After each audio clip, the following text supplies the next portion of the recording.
Hello friends, I welcome you in lecture number 6 on ring theory. In this lecture we are going to define one important algebraic system which is called integral domain. Integral domain is a special type of ring which satisfies certain extra conditions.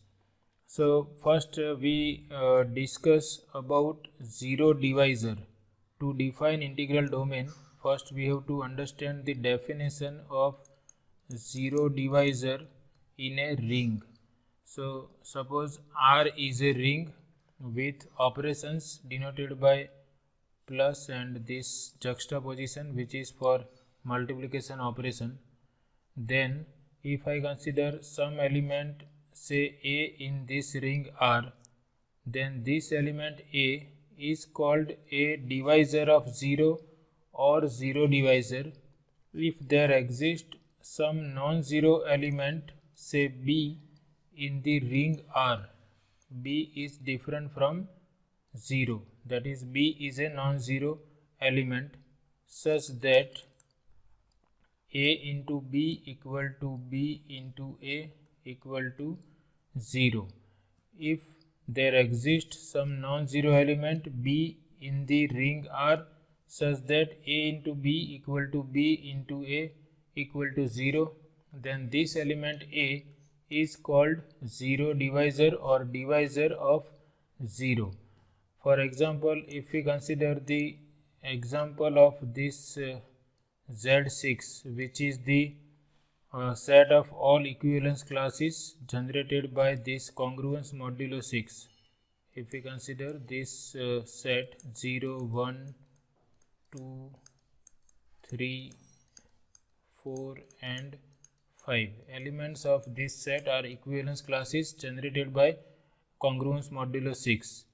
And we know that this Z6 is a ring with operations addition modulo 6 and multiplication modulo 6.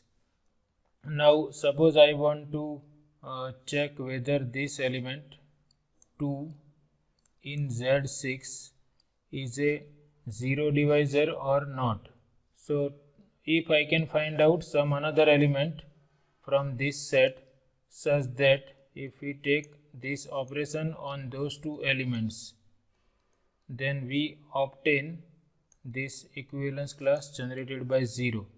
This is the additive identity or 0 of this ring Z6. So it is obvious that if we consider 2 into 0, then we will obtain 0.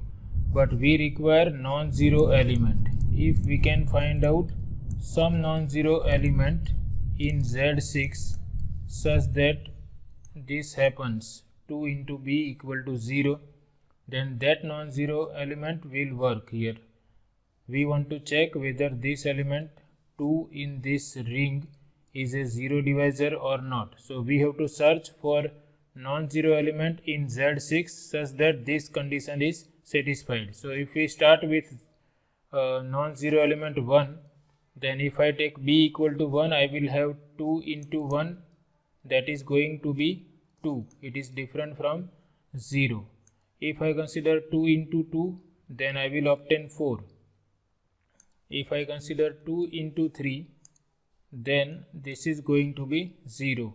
We are familiar with this operation.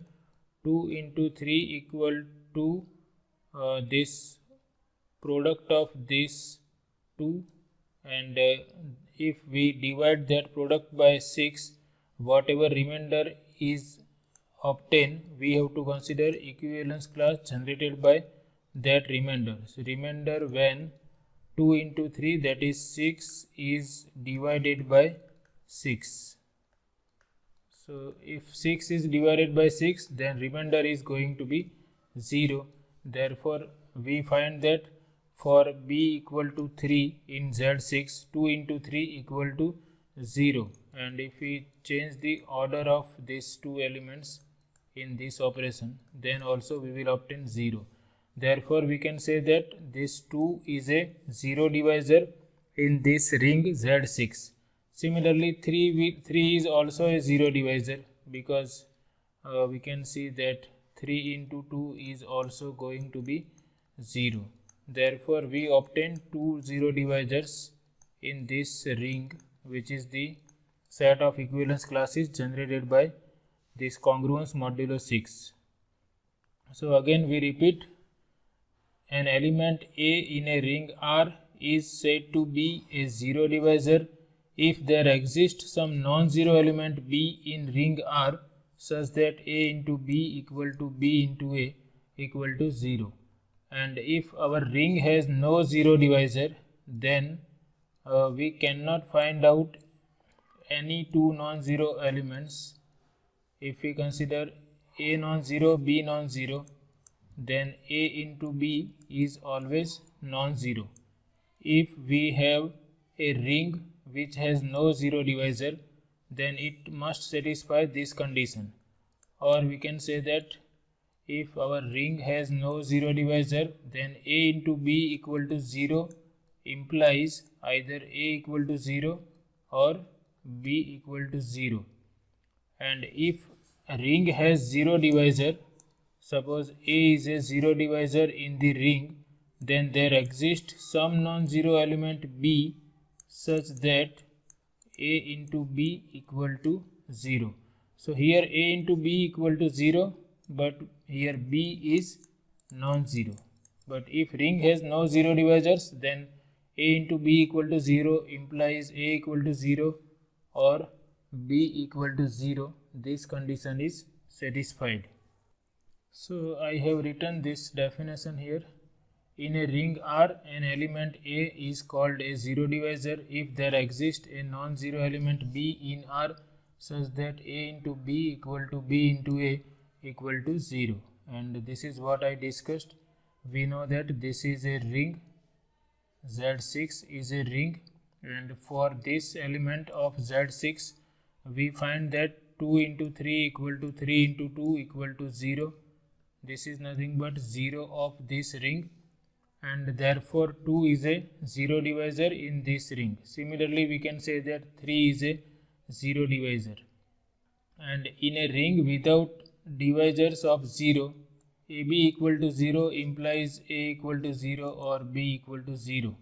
Or if our ring has no zero divisors, then if we take A not equal to 0 and B not equal to 0, then A into B is always not equal to 0.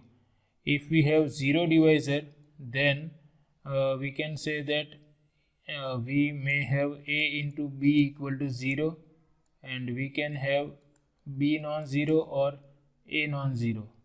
If we have two non-zero elements, then also their product can be 0 if we have a zero divisor in our ring. So we are going to define integral domain. So what is integral domain? So for integral domain we require three extra conditions on the ring. Suppose R is a ring with these two operations. Now if this ring satisfies three extra conditions, then it is called integral domain. First condition is ring is abelian or commutative. Ring satisfies commutative property. Now whenever we are discussing that ring is commutative, we are considering this product operation in our mind. So ring is commutative, that means A into B equal to B into A must be satisfied for all the pairs AB in given ring. If this condition is satisfied for all elements AB in a ring, then ring is commutative. Second condition is ring has an identity. Again, when we are talking about identity, we consider this operation in our mind, that is ring has an identity and identity of ring is denoted by 1. This means if we consider A into 1 equal to 1 into A, then this is equal to A for all A belongs to R. And third condition is ring has no zero divisors. And we have discussed what is meaning of zero divisor. So ring has no zero divisor if A is not equal to 0 and B is not equal to 0 implies AB not equal to 0. this condition we can rewrite in this way also, that A is not equal to 0 and B is not equal to 0 must implies A into B not equal to 0 for all elements A and B in a ring R. Or we can write in this way also, A into B equal to 0 implies A equal to 0 or B equal to 0 for all elements A, B in a ring R. So if these three conditions are satisfied in a ring R, then ring R is called an integral domain. So integral domain is a ring R which is a commutative ring with identity and which has no zero divisors. So we can write our definition in this way also. A commutative ring R with identity and without zero divisors is called an integral domain. This ring Z6 is not an integral domain. So which condition is not satisfied? This Z6 is obviously commutative and it is having an identity. One equivalence class generated by 1 is an identity of this Z6, but it is not satisfying third condition, that is it has zero divisors. If our ring is an integral domain, then it has no zero divisors, but we have seen that this ring has zero divisors. We know that for 2 and 3 which are different from 0, we have 2 into 3 equal to 0. So we have two non-zero elements whose product is 0. Therefore these two elements are zero divisors in this ring and therefore it is not an integral domain.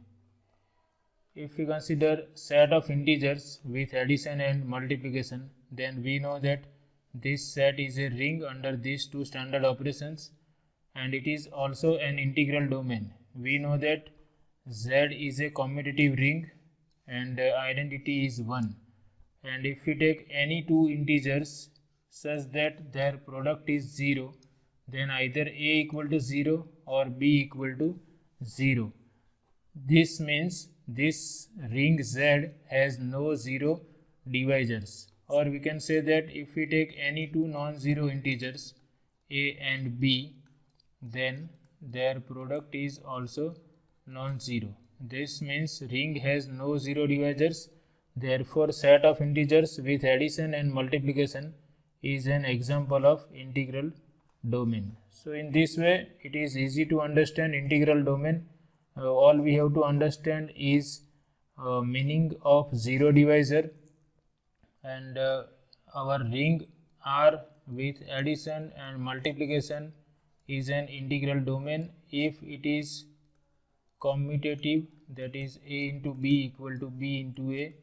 If it has an identity, that is identity with respect to this multiplication operation, and it has no zero divisors, that is AB equal to 0 implies A equal to 0 or B equal to 0, and equivalently we can rewrite this as A is non-zero and B is non-zero, then A into B cannot be 0, it is also non-zero. Here we have OR condition. So in this way we can easily understand meaning of integral domain, and this is standard example of an integral domain. Set of integers with addition and multiplication is an integral domain, and this is not an integral domain. Ring of integers modulo 6, congruence modulo 6. We find out two non-zero elements in this ring such that their product is 0. Therefore these two are zero divisors in a ring Z6, and therefore it is not an integral domain. So this is all about this session. I hope you like it. Thanks for